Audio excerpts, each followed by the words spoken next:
오늘은 우리가 민주주의라고 부르는 것의 진짜 정체에 대해 함께 고민해보는 시간을 가질 것입니다. 데모스라는 단어 하나가 세계를 바꾼 2500년의 역사를 추적해 보겠습니다.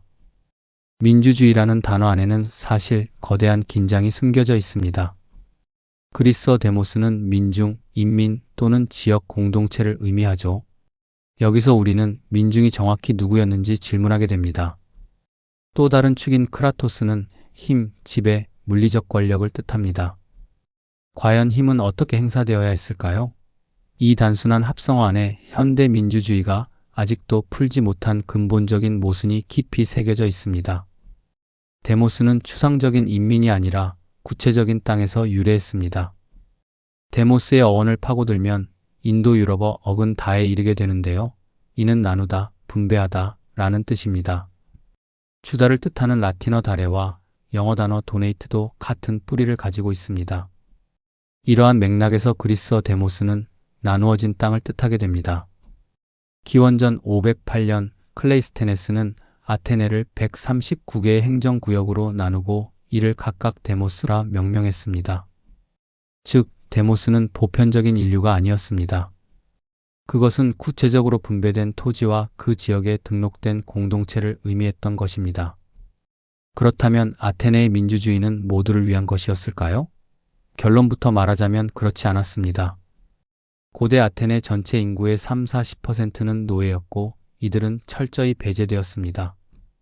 여성 또한 정치 참여 권리가 없었으며 외국인 거주자, 즉 메토이코이 역시 철저하게 배제되었죠. 결국 실제 정치에 참여할 수 있었던 사람들은 전체 인구의 10 내지 15%에 불과했습니다. 바로 데모스에 속한 성인 남성 시민들만이 그 특권을 누렸던 것입니다. 아테네의 민주주의는 극소수에게만 허락된 대단히 배타적인 체제였습니다. 다음으로 크라토스에 대해 살펴보겠습니다. 크라토스는 제도가 아닌 물리적이고 압도적인 힘을 의미합니다. 아르케가 군주나 무정부처럼 안정적이고 제도화된 통치 상태를 뜻하는 반면 크라토스는 독재자, 귀족, 관료에서 볼 수 있듯이 물리적 힘과 권력을 직접적으로 나타냅니다. 코르넬리우스 카스토리아디스는 이렇게 말했습니다. 이 단어의 선택은 의도적이다.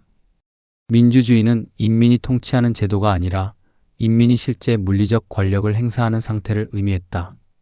아테네인들이 데모크라티아라는 단어를 쓰지 않았다는 점도 주목할 만합니다. 아테네 민주주의의 심장은 바로 민회와 추첨이었습니다.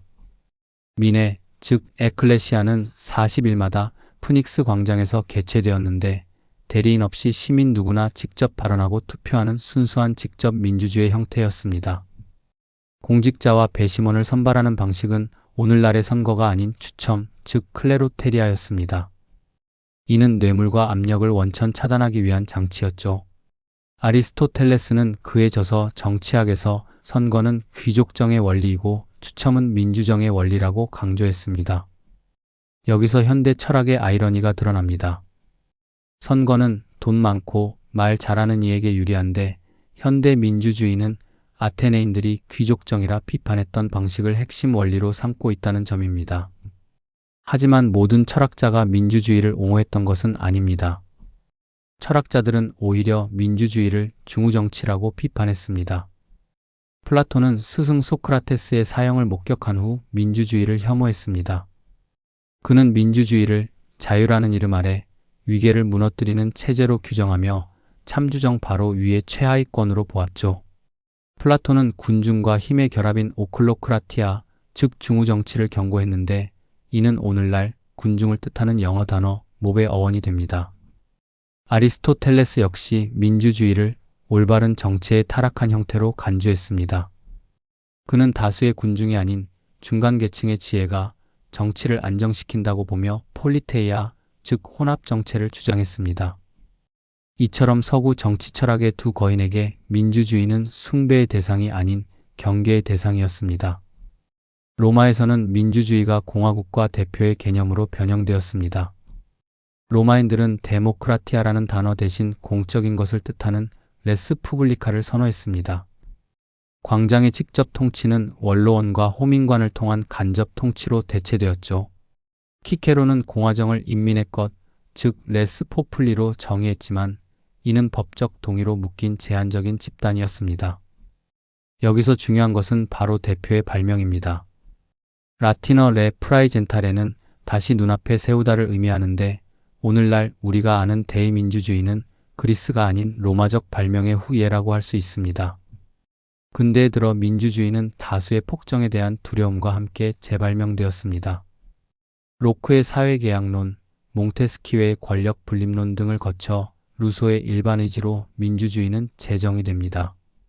하지만 루소는 진정한 민주주의는 신의 나라에서나 가능하다고 경고하며 직접 민주주의의 현실적인 불가능성을 인정했습니다. 미국의 건국의 아버지들, 즉 해밀턴과 메디슨은 스스로를 민주주의자라고 부르지 않았습니다. 오히려 민주주의를 위험한 다수의 폭정으로 경계했고 자신들의 체제를 공화국, 즉 리퍼블릭이라 명명했습니다. 이는 오늘날 공화당의 기원이 되었죠.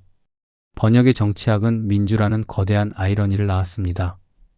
그리스의 데모크라티아가 서구의 데모크라시로 전해진 뒤 19세기 메이지 시대 일본의 후쿠자와 유키치가 이를 민주라는 한자어로 도입했습니다. 이 단어는 대한민국 헌법 제1조에도 쓰이고 있죠. 하지만 여기에 번역의 역설이 숨어 있습니다. 중국 고전 서경에서는 천자를 백성의 주인이라고 썼듯이 원래 민주라는 단어는 백성의 주인, 군주를 뜻했습니다. 즉, 군주를 부정하는 서양의 개념이 군주를 뜻하던 동양의 단어로 번역되어 자리 잡은 것입니다. 흥미롭게도 중국의 순어는 이를 민권으로 번역했습니다.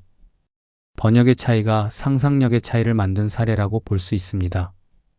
이제 고대와 현대의 두 가지 민주주의를 진단해 보겠습니다. 고대 민주주의의 핵심 메커니즘은 추첨이었지만 현대는 선거를 통해 운영됩니다. 통치 방식에 있어서 고대는 광장에서 직접 발언하는 직접 민주주의였던 반면 현대는 대표자를 선출하는 대민주주의입니다. 인민의 정의도 큰 차이를 보입니다.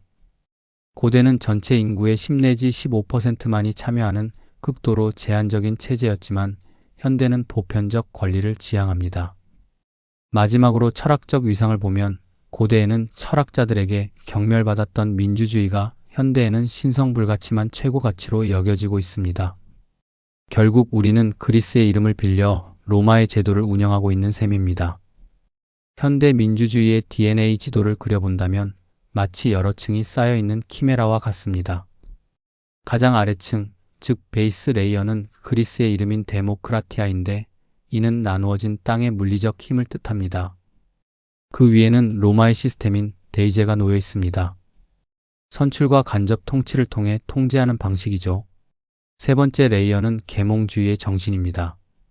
루소의 일반의지처럼 공동선을 향한 신성한 지향을 담고 있습니다. 그리고 가장 상위 레이어는 동아시아의 어휘, 즉 민주인데 군주를 뜻하던 단어가 역설적으로 차용된 것입니다. 우리가 부르는 민주주의는 단일한 원본의 복원이 아니라 역사적 우연과 번역이 겹겹이 쌓인 복합적인 혼합물인 것입니다. 소크라테스의 죽음은 끝나지 않은 저울질의 상징입니다. 기원전 399년에 비극 501명의 추천 배심원단은 유죄 280표 대 무죄 221표로 다수결에 의해 위대한 지성을 사형시켰습니다. 플라톤은 이 사건을 목격하고 전문가, 즉 철인왕이 다스려야 한다는 결론을 내렸죠. 이 딜레마는 현대에도 반복됩니다. 팬데믹 시기에 과학적 권고에 따른 방역 통제와 시민의 자유 사이의 충돌이 대표적입니다. 디지털 기술이 새로운 에클레시아, 즉 온라인 투표의 장을 열어주었지만 그것이 더 민주적인지 아니면 더 위험한 중우정치로 이어질지는 여전히 열린 질문입니다. 우리는 어느 쪽이 진짜 민주주의인가라는 질문이 틀렸다고 말합니다. 진짜 질문은 우리가 민주주의라는 이름 아래 무엇을 가리고 있는가입니다. 데모스의 어근이 나누어진 땅을 뜻했음을 기억해야 합니다. 민주주의는 추상적인 제도가 아니라 구체적인 땅 위에서 구체적인 몸을 가진 사람들이 함께 살아가는 물리적인 방식입니다. 소크라테스는 매일 광장에 나가 시민들과 대화했습니다. 그것이 그의 통치이자 권력이었죠. 그렇다면 오늘날 우리의 광장은 어디에 있을까요?